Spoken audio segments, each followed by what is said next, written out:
নমস্কার বন্ধুরা, আমি বরুণ। আপনারা দেখছেন গ্রিন ভিউ গার্ডেন। আজ আমি আপনাদের খুবই একটা গুরুত্বপূর্ণ জিনিস নিয়ে আপনাদের দেখাবো। যারা ছাদে বাগান করতে চাইছেন পুরোপুরি জৈবিক উপায়ে, কোনো রকম কেমিক্যাল সার ব্যবহার করতে চাইছেন না, তাদের জন্য আজকের এই ভিডিও। কিভাবে করবেন জৈবিক উপায়, সেটা হলো এই দেখুন। আপনার বাড়িতে কিন্তু প্রতিদিন সবজি এরমভাবে নষ্ট হয়, আমরা ফেলে দিই। কিন্তু আজকের থেকে এটা আর ফেলবেন না। আমি আপনাদের যেটা দেখাবো সেটা যদি একবার দেখে নেন, তাহলে কিন্তু এই সবজি কিন্তু আপনি প্রতিদিন জোগাড় করে রাখবেন। আর এটা দিয়ে একটা লিকুইড ফার্টিলাইজার তৈরি করবেন। কিভাবে করবেন চলুন দেখাই আপনাদের। এখানে আমার 20 লিটারের একটা বালতি রয়েছে, দেখতেই পাচ্ছেন। আর দেখুন আমার কতটা পরিমাণে রেগুলার ফার্টিলাইজার এখান থেকে বেরোচ্ছে।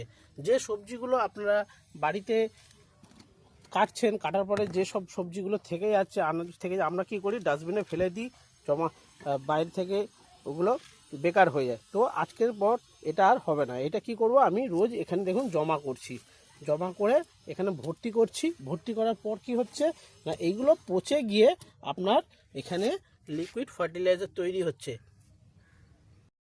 আর একবার এই ফার্টিলাইজার যদি তৈরি হয়ে যায়, তারপরে মাসে দুবার করে আপনারা গাছে দিন, তারপর দেখবেন আপনার গাছের গ্রোথ খুবই সুন্দর হবে।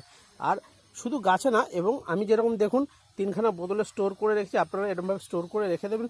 সারা বছর কিন্তু আপনারা এই লিকুইড ফার্টিলাইজার ব্যবহার করতে পারবেন। কোনো রকম কোনো কেমিক্যাল হচ্ছে না, পুরোপুরি জৈবিক উপায়ে আপনার ছাদ বাগান তৈরি হবে। আর গাছ কিন্তু খুবই সুন্দরভাবে বড় হবে। তো কেমন লাগলো এই ভিডিওটা? দেখুন আমার ছাদে কীরকমভাবে রেগুলার গাছের অবস্থা দেখুন, খুবই সুন্দর বড় বড় গাছ আছে। আর যদি এই ভিডিও আপনাদের ভালো লাগে, তাহলে প্লিজ চ্যানেলকে সাবস্ক্রাইব করুন, শেয়ার করুন, আর কমেন্ট করে অবশ্যই জানাবেন। নমস্কার।